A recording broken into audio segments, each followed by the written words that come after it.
The neck is a really difficult area to tape, again, because of the hair.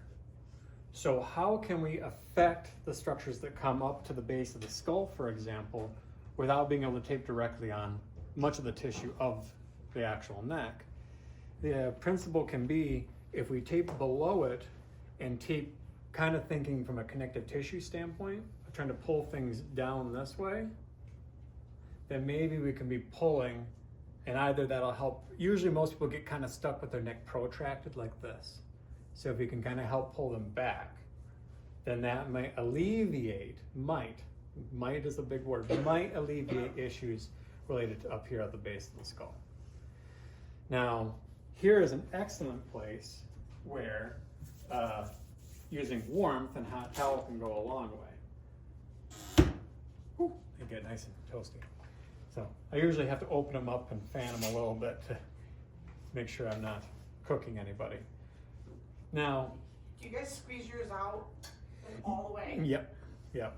Before you stick them in there, these might be a little too wet, but yeah, they should. I leave mine with moisture in them because I'm trying to. You need that, yeah. So that's why I'm curious. Yeah, no, yeah. We wring them out all the way. really good. Okay. Yeah, then they come out and they're not dripping at all.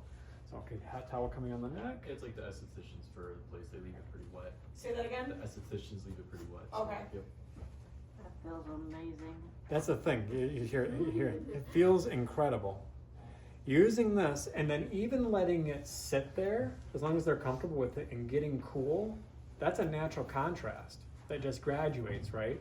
So I could start the massage, person comes in, tension, headache, neck issues, whatever, is their primary goal and concern.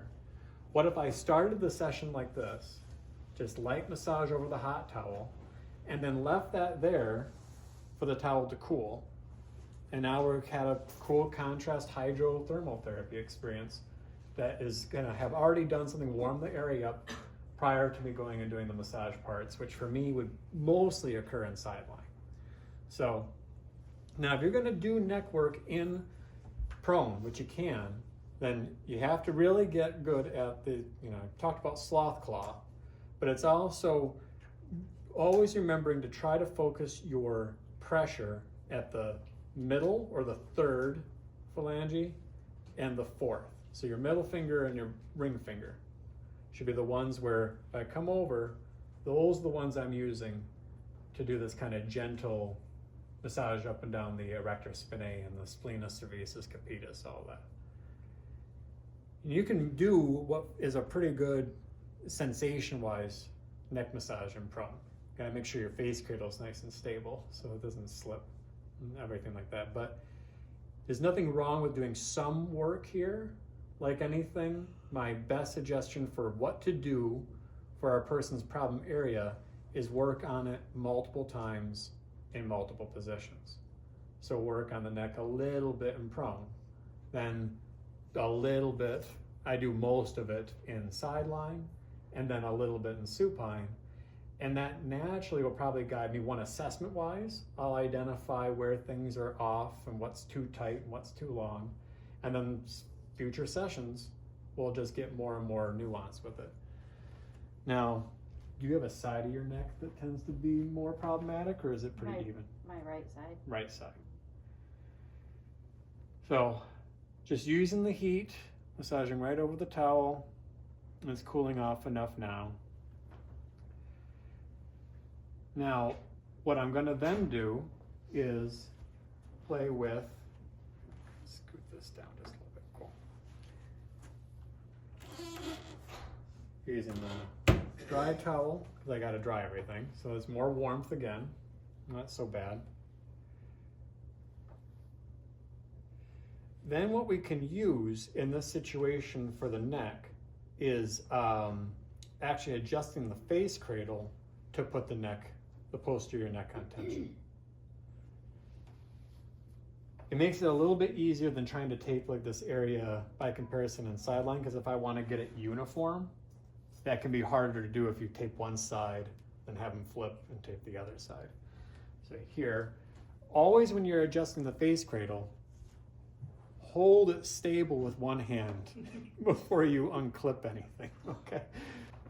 There, is that still comfortable there? Mm-hmm. Okay, and clip. Okay, Still okay? A Mm-hmm. little too far? All right. Now most people, that's just enough to get attention here. So now my goal is just going to be to use 2 small pieces, and I'm going to be limited just at where the hairline is. And I'm going to see if just crossing over like C7, not going directly over it, but going down there, if that has a beneficial effect. We're not going to make this particularly fancy. Really the only thing to take from this is the positioning.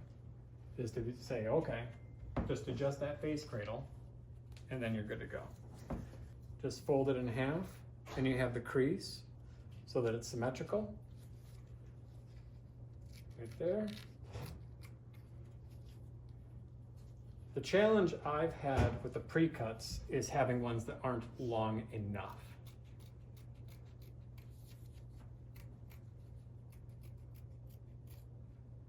Okay. There we go. From this angle, the position of the head is like as if the person is like this.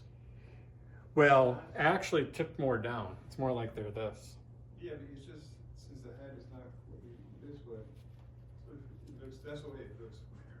Yeah. With the positioning, because the position is important for us, right? Right now, I want the skin on tension. So we're not thinking about taping so much in proper postural alignment. Okay. I'm hoping that once I tape, that it'll make the perception for her be that the tape's pulling her neck back into a proper alignment. So I may be positioning in such a way where it looks like bad posture, but the tape is on the tissue that right now is long. And for most people, this would be what's too long. So I'm ideally, if I'm thinking from a postural standpoint, but really mostly I'm thinking more from a connective tissue standpoint. The camera might be able to pick it up, but if this is pulling down, we can see the hair move. So if I tape the tissue into bind going down, then maybe, now it might be so gentle, it's barely noticeable. But if that's applying just a little bit of extra tension, now here's a real gamble of like how you tape underneath clothing. You gotta hold and then down.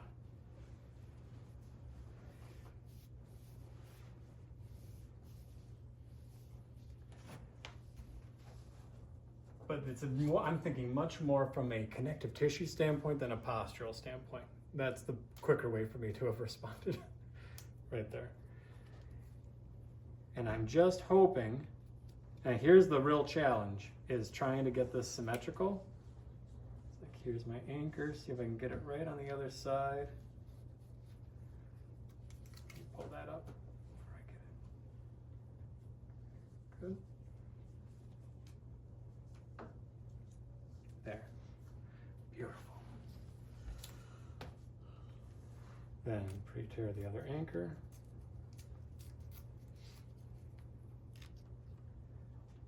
Now this pattern could be used almost anywhere. So maybe instead of thinking about trying to tape real close to the SI joint down by the spine, maybe we could tape more up on the lumbar spine, but pull the tape from a connective tissue standpoint up away from the pelvis and the sacrum, right?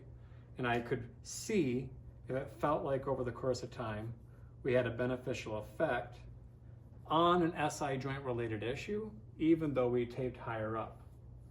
The idea being that we're pulling it up and away. So the direction of application might be able to help facilitate that, just like myofascial release, just trying to tape things in the direction of bind and see if that over, especially since it's gonna sit there for, you know, a day or two, if that seems to have an effect. And you'll never know perfectly. The benefit we have is being able to do combined benefits. Oh yeah, sure. Okay. But combined methods, doing a little bit of a lot, not too much of any one thing, is where I tend to feel like the best results occur.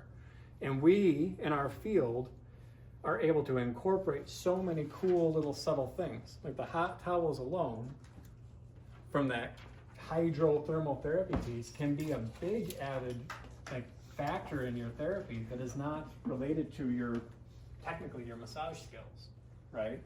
So a little bit of hydro and thermal therapy, a little bit of essential oils, a little bit of KT, and a lot of massage. Yeah, it might be hard for you to be perfectly distinguishing which part helped, but you could always identify, did just massage do the trick, or did massage and tape do the trick? And if massage and tape seems to facilitate longer lasting benefit, then why not go with it?